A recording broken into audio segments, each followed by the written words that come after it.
কিছু বিশেষ গোষ্ঠী বা দল তারা জনবিচ্ছিন্ন হয়ে যাচ্ছে।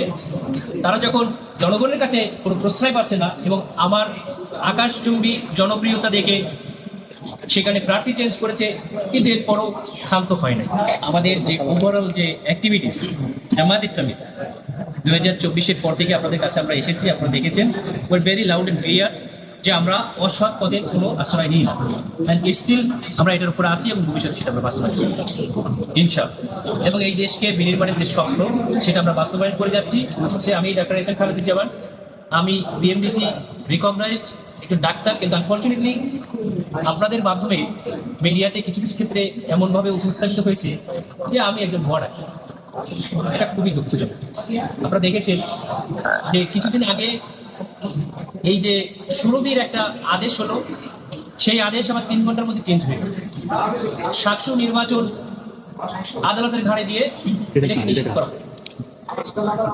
একইভাবে ডাক্তারদেরও একটি স্বায়ত্তশাসিত সংগঠন, তারপরও আনফর্চুনেটলি কোনো একটা প্ল্যানের থাবায় প্ল্যান বাস্তবায়ন করতে চেয়ে এরকম প্রতিদ্বন্দ্বীর বিপক্ষে কিছু কথা আমাদের মনে হচ্ছে চলে আসতেছে।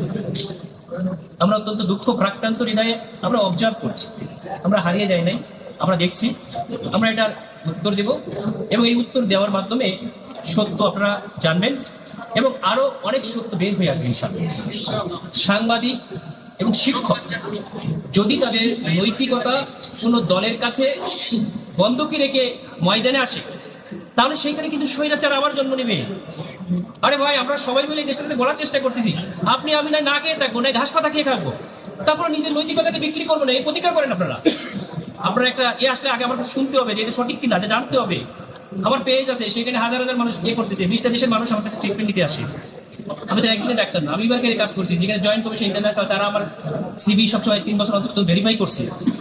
সুতরাং 18 বছরের সমস্যা হলো না, হঠাৎ করে কেন হলো, এটা আপনারা আগে এইভাবে না করে আগে জানলে আরো ভালো হতো বলে আপনার কাছে আমরা আশা করি।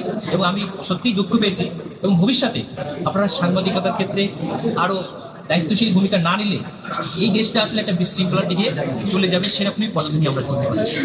যতই প্ল্যান বাস্তবায়ন করতে এখন এই জনগণ কোনো প্ল্যান অস্বচ্ছ প্ল্যান মেনে নেবে। তো এ পর্যায়ে আসল ঘটনা, এটা নিয়ম